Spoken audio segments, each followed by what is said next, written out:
Bonjour à tous et bienvenue sur la chaîne pour les Capricornes, ascendant Capricorne et lune en Capricorne. Ceci est un tirage général, donc s'il ne résonne pas avec votre situation, je vous conseille de regarder le tirage correspondant à votre signe ascendant et celui de votre signe lunaire afin d'avoir plus d'informations. Donc on va commencer tout de suite avec la première carte que j'ai tirée pour vous et il s'agit de la carte de l'arcane sans nom qu'on appelle aussi dans le tarot de Marseille la carte de la mort. Alors ne soyez pas choqués, ne soyez pas surpris, ça ne veut pas dire du tout que vous allez mourir ce mois-ci, heureusement. C'est une carte en fait qui va vous parler d'une situation qui se transforme ou alors d'une profonde remise en question. Donc en général, la carte de l'arcane sans nom, il faut la voir un petit peu comme la chenille qui devient papillon. À partir du moment où elle est devenue papillon, elle ne peut plus revenir au stade de chenille. C'est exactement ce que nous dit cette carte. En fait, c'est une carte qui vous dit que pour certains, il y a un changement radical à apporter à une situation. Il y a une forme de mutation ou de transformation à apporter à une situation que ce soit temporaire ou définitif d'ailleurs, mais du coup, dans certains cas, il est difficilement possible de revenir en arrière. C'est une carte qui vous indique aussi pour certains l'idée de faire du tri dans vos relations, ou alors de mettre un terme à une situation qui ne vous conviendrait plus. Il y a l'idée un petit peu de faire le ménage en vue de passer à autre chose. La carte de la mort, ça nous parle aussi d'une situation qui nous tire un petit peu vers le bas, voire d'une situation qui pourrait nous mettre un petit peu en colère et nous pousser à l'action immédiate. Attention quand même à l'impulsivité et au manque de réflexion, parce que souvent quand on agit sous le coup des émotions, malheureusement on prend rarement la bonne décision. Cette carte peut nous parler aussi d'une période de crise, il y a une période où on va devoir se poser les bonnes questions pour envisager le futur sous un meilleur jour. Ça peut nous parler aussi de prendre les décisions qui s'imposent vis-à-vis d'une situation. Dans le cadre d'une relation ou d'une situation professionnelle, d'un contrat professionnel par exemple, la carte de la mort pourrait tout à fait représenter l'idée de mettre un terme à un contrat ou à une relation qui ne vous apporte plus l'épanouissement escompté. Avec la carte de tempérance située juste à côté, il y a l'idée de retrouver quand même une certaine forme d'équilibre. Donc peut-être que pour certains, il est temps de mettre un terme à une situation qui ne vous convient plus dans le but de retrouver en fait votre équilibre.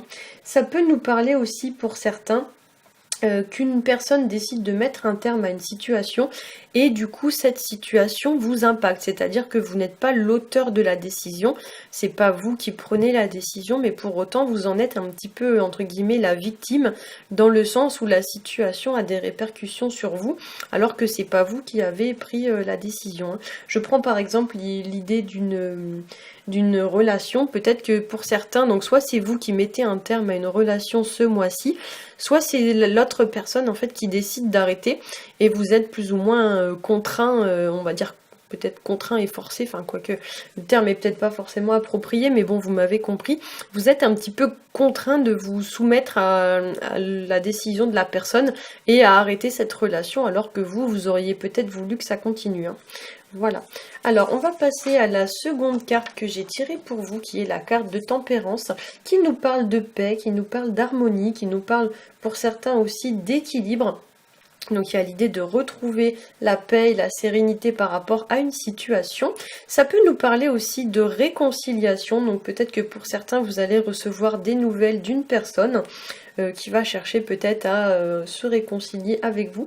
Ça peut nous parler aussi d'arrondir les angles vis-à-vis d'une situation ou de chercher des solutions en pesant les aspects positifs et les aspects négatifs. Avec tempérance, on peut parler aussi d'apaiser une situation, de calmer le jeu, d'y apporter une forme de solution en réfléchissant en fait à une solution qui pourrait satisfaire un petit peu tout le monde. C'est vraiment, on essaye de chercher une solution qui satisfait les deux parties. Dans certains mauvais aspects de la carte, tempérance pourrait évoquer des gens qui réfléchissent beaucoup, tellement qu'ils sont incapables de prendre une décision. Donc il y a l'idée un peu de cogiter, de tergiverser, de rester un petit peu bloqué sur une situation parce qu'on ne sait pas quoi faire, on hésite, on doute, etc., etc. Et du coup, concrètement, on fait rien. Tempérance étant un ange, elle peut aussi évoquer les personnes ou les situations qui appartiennent au passé. Donc il pourrait y avoir une personne du passé qui revient par exemple dans votre vie, ou alors ça peut nous parler d'une situation qui est liée au passé et de laquelle vous allez devoir un petit peu vous délester, hein. Ça peut nous parler aussi pour certains que vous avez une situation en lien avec votre passé à régler, comme s'il y avait une forme de deuil à faire, notamment quand on a la carte de la mort juste à côté. Il pourrait y avoir une forme de deuil à faire par rapport à une situation qui s'est passée au passé, comme si vous étiez un petit peu resté bloqué sur cette situation. J'ai presque envie de dire, on dirait que pour certains, il y a une situation qui s'est passée et la pilule, entre guillemets, elle n'a pas été digérée, quoi. Vraiment, vous êtes resté un petit peu sur cet événement, vous n'avez pas digéré le truc, et pour autant, c'est ce que le tirage semble vous encourager à faire, hein. Il y a un petit peu l'idée d'avancer coûte que coûte, de faire un genre de deuil, de tirer un trait sur cette situation et de reprendre votre route, hein. Pour certains, tempérance, ça pourrait nous parler aussi de prise de conscience. Il y a l'idée de prendre conscience de quelque chose. Ça peut nous parler aussi de réfléchir avant d'agir, ou alors de prendre son temps, ou bien encore de devoir patienter par rapport à une situation, sans céder ni à l'impulsivité ni à la patience. Et on avait déjà cette notion dans la carte de la mort, hein. C'est une carte qui va vous inviter aussi à agir avec beaucoup de raisonnement, beaucoup de prudence, sans faire des excès d'aucune sorte. Donc c'est vraiment une carte très mesurée. Tempérance, c'est une énergie quand même assez lente, et c'est aussi une carte qui pourrait être assimilée à ce qui pourrait être assimilé à de la guérison. Souvent, c'est une carte qui va représenter d'ailleurs toutes les personnes qui travaillent avec le milieu de la santé.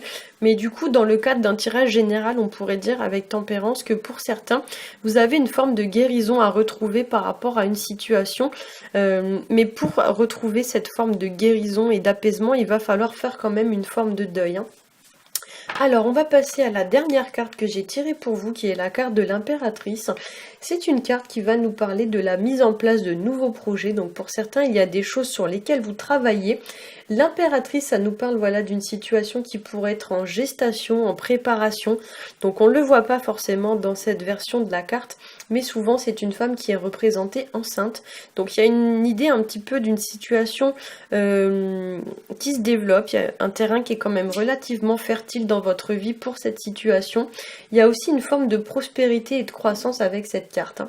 C'est une carte qui va nous parler aussi pour certains de mettre à profit ses qualités, donc les qualités telles que l'intelligence, la créativité, le fait d'utiliser ses connaissances ou ses compétences à bon escient pour les faire fructifier. L'impératrice, c'est une femme extrêmement intelligente qui fait preuve de beaucoup de discernement. Donc effectivement, peut-être que pour certains, on vous demande d'agir de la même façon qu'elle.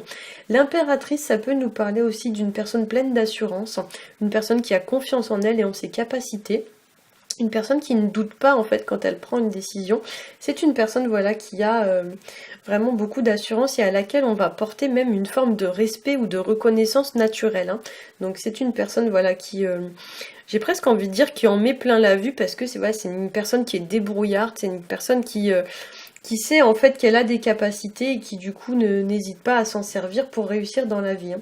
C'est une personne aussi qui ne va pas hésiter à se battre pour défendre ses idées et ses convictions. Donc ici aussi, peut-être que pour certains, on vous demande d'agir de cette façon. C'est aussi une personne qui a un caractère quand même assez fort, hein. L'impératrice, c'est une personne qui n'hésite pas à dire stop, qui n'hésite pas à mettre des limites, qui n'hésite pas en fait à s'imposer si la situation le nécessite. Et du coup, en ce sens, cette carte va vous inviter un petit peu à prendre davantage d'assurance, à ne pas vous laisser un petit peu marcher sur les pieds, hein.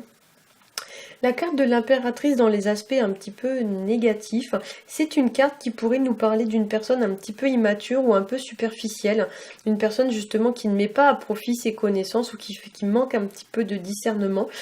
Souvent, si on devait dresser un petit peu le portrait de l'impératrice dans ses aspects négatifs, c'est une personne qui est beaucoup focalisée sur les apparences, mais qui ne va pas vraiment aller en profondeur, hein. Donc par exemple, ça pourrait être, alors, dans le cas où ce serait une femme par exemple, ça pourrait être une femme un petit peu bimbo, vous voyez, qui s'intéresse beaucoup à l'artificiel, aux artifices, à la beauté, mais de façon vraiment superficielle, qui ne va pas chercher à voir la beauté des choses ou la beauté des gens en profondeur. Ça peut être une personne aussi très attirée par l'argent, très matérialiste, ou alors une personne très attirée par le pouvoir, voire même une personne qui va pas hésiter à rabaisser ou à descendre les autres pour arriver à ses fins. Ça peut nous parler dans les mauvais aspects également d'une personne un petit peu manipulatrice, ou bien d'une personne qui crâne, qui se vante, etc., etc. Dans tous les cas, quand on a ce genre de carte, donc quand on a dans un tirage une carte avec une personne placée sur un trône ou sur un genre de... oui, un trône, je sais pas comment on peut appeler ça. Bien souvent, ça symbolise quand même le fait d'une forme d'élévation ou de progression ou même d'une forme d'amélioration dans votre vie. Donc c'est vrai que là, étant placé en bout de ligne, il est possible que pour certains d'entre vous, à la fin du mois, vous ayez une situation qui s'arrange ou qui tourne en votre faveur, voire même une forme un petit peu d'augmentation. Enfin, il y a quelque chose un petit peu qui a trait à ça. Ça peut être une situation, voilà, qui du coup semblait perdue et qui va tourner en votre faveur, ou bien ça peut être une situation, voilà, qui va vous apporter une forme un petit peu d'enrichissement, pas forcément sur le plan matériel, ça peut, mais pas forcément sur le plan matériel, ça peut être un enrichissement aussi sur le plan personnel. Voilà, j'espère que ce tirage aura pu vous aiguiller. Si c'est le cas, n'hésitez pas à liker, à partager et à vous abonner. À bientôt!